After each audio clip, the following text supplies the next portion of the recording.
Zaista zastrašujuće zvuči sve ovo da u ribi, odnosno u hrani, možete da nađete i otpad. Ja nastavljam razgovor sa Vudu Popojem na našem punktu za grad i odmah tražim komentar na ovaj prilog. I da li uopšte vi razmišljate kada uzimate nešto da jedete, da li se u tome nalazi otpad? Komentar na prilog Pomoravlje, pošto o pomoru je reč.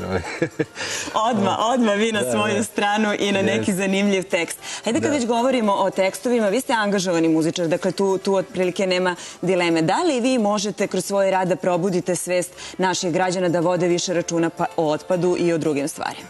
Pa mogu, naravno, i trudim se da podržim svakog u nekoj borbi za pravdu, za čistiji vazduh, za bilo šta što će koristiti ovom društvu. Međutim, problem je tu u institucijama koje treba takođe da pronađu ko personifikuje tu borbu na najbolji mogući način.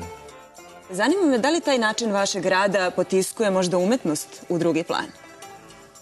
U kom smislu? Pa da li će neko reći da su vaši tekstovi manje umetnički vredni od onih koji se nazivaju pesnicima? Pa ja sam pesnik.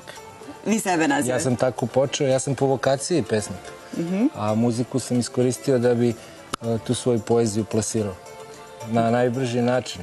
Da li ste dobili komentar nekih pesnika koji se bave ljubavnom poezijom?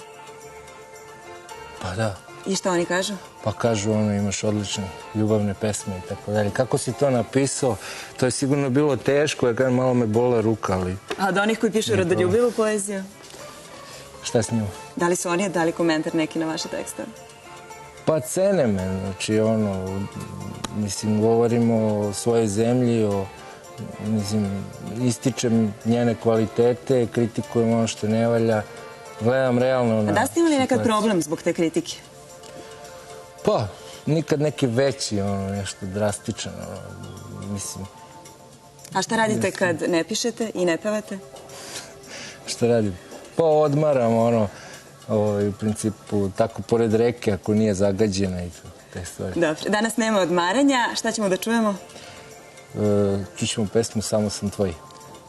Dobro zvuči, slušamo onda tu pesmu Samo sam tvoj.